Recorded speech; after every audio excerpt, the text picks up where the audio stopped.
Thermal power plant दुनिया की कुल बिजली की मांग में से लगभग आधी मांग को पूरा करने में मदद करते हैं। वे वर्किंग फ्लूइड के तौर पर पानी का इस्तेमाल करते हैं। आज के थर्मल पावर प्लांट कड़े एनवायरमेंटल स्टैंडर्ड्स का पालन करते हुए ज्यादा एफिशिएंसी से काम करने में सक्षम है। इस वीडियो में हम एक विस्तृत स्टेप बाय स्टेप तरीके से देखेंगे कि एक coal based thermal power plant ये कैसे करता है। इस जनरेटर के शाफ्ट को घुमाकर हम बिजली पैदा कर सकेंगे। जनरेटर एक स्टीम टरबाइन से गति प्राप्त करता है, जिसे पावर प्लांट का दिल कहा जाता है। स्टीम टरबाइन को टर्न करने के लिए आपको टरबाइन के इनलेट पर एक high pressure and high temperature steam supply करनी होगी।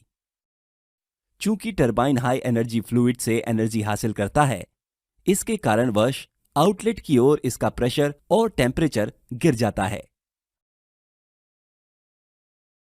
आप विशिष्ट आकार के स्टीम टरबाइन रोटर ब्लेड्स पर करीब से नजर डाल सकते हैं।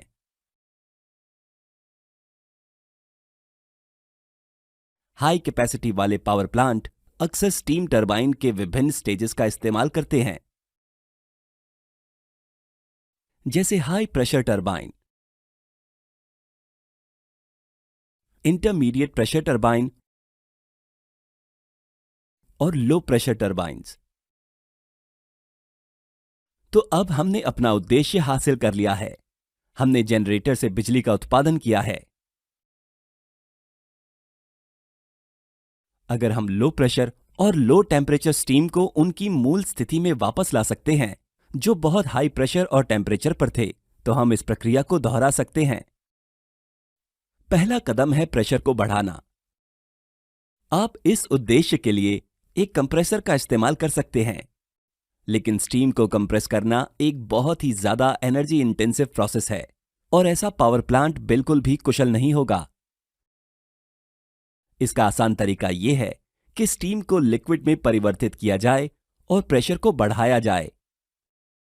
इस उद्देश्य के लिए हम कंडेंसर हीट एक्सचेंजर्स का इस्तेमाल करेंगे, जो कम प्रेशर वाले टरबाइन के नीचे स्थित है। कंडेंसर में ठंडे पानी की एक धारा ट्यूब्स में बहती है। स्टीम इस लिक्विड धारा में गर्मी को छोड़ देती है और कंडेंस हो जाती है। हम इस फील्ड वाटर के प्रेशर को बढ़ाने के लिए एक पंप का इस्तेमाल कर सकते हैं। आमतौर पर इस उद्देश्य के लिए मल्टी स्टेज सेंट्रीफ्यूगल पंपिंग का इस्तेमाल किया जाता है। इस तरह से प्रेशर अपनी मूल स्थिति में वापस आ जाएगा। अगला कार्य टेम्परेचर को उसके ओरिजिनल वैल्यू पर वापस लाना है। इस उद्देश्य के लिए बॉयलर की मदद से पंप के एग्जिट पर हीट को जोड़ा जाता है। उच्च क्षमता वाले पावर प्लांट आमतौर पर वाटर ट्यूब बॉयलर कहे जाने वाले बॉयलर का इस्तेमाल करते हैं।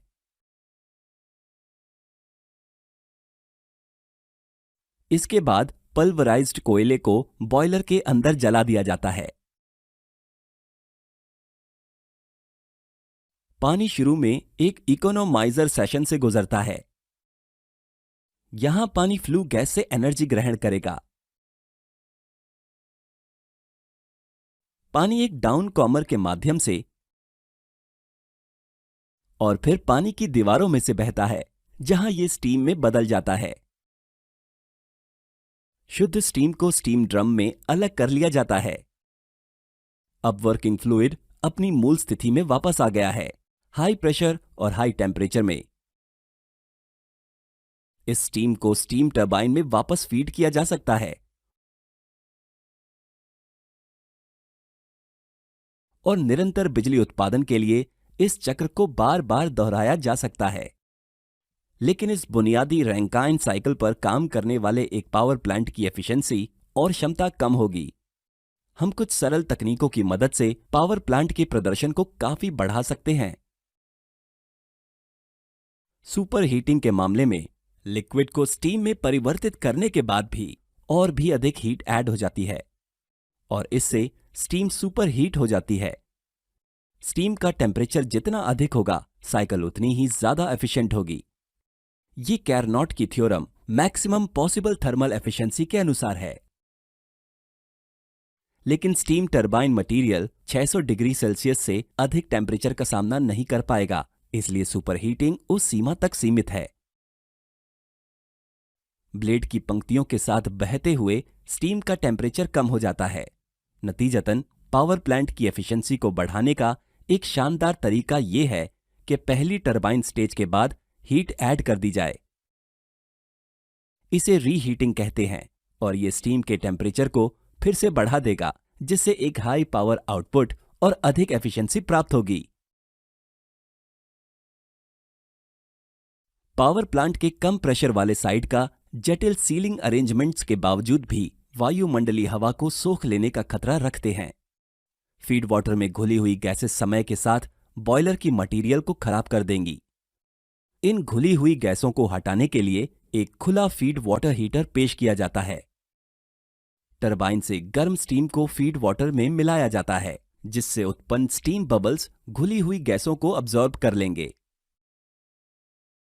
ये मिश्रण फीड वाटर को पहले से गर्म कर देता है, जिससे पावर प्लांट की एफिशिएंसी में और भी अधिक सुधार होता है। ये सभी तकनीकें आधुनिक पावर प्लांट को 40 से 45% की एफिशिएंसी सीमा पर काम कराती है। अब हम इस बात पर एक नजर डालेंगे कि वास्तविक पावर प्लांट में हीट एडिशन और हीट रिजेक्शन कैसे किया जाता है। कूलिंग टावर की मदद से ठंडे लिक्विड को कंडेंसर में सप्लाई किया जाता है।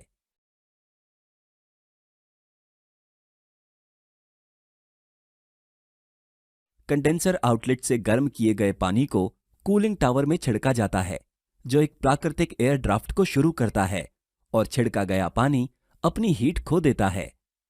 इस तरह से एक ठंडा लिक्विड हमेशा कंडेंसर इनलेट में प्रदान किया जाता है। हेड एडिशन साइट पर जलता हुआ कोयला कई प्रदूषक पैदा करता है। हम इन प्रदूषकों को सीधे वायुमंडल में नहीं छोड़ सकते हैं, इसलिए उन्हें एक ढेर में ट्रांसफर करने से पहले निकलने वाली गैस को एन इलेक्ट्रोस्टैटिक प्रेसिपिटेटर में साफ किया जाता है। ईएसपी प्रदूषक कणों को अब्सॉर्ब करने के लिए हाई वोल्टेज स्टैटिक इलेक्ट्रिसिटी प्लेटों का इस्तेमाल करता है। हमें उम्मीद है कि हमने थर्मल पावर प्लांट के आंतरिक कामकाज में आपको नई जानकारी दी है। वीडियो देखने के लिए धन्यवाद।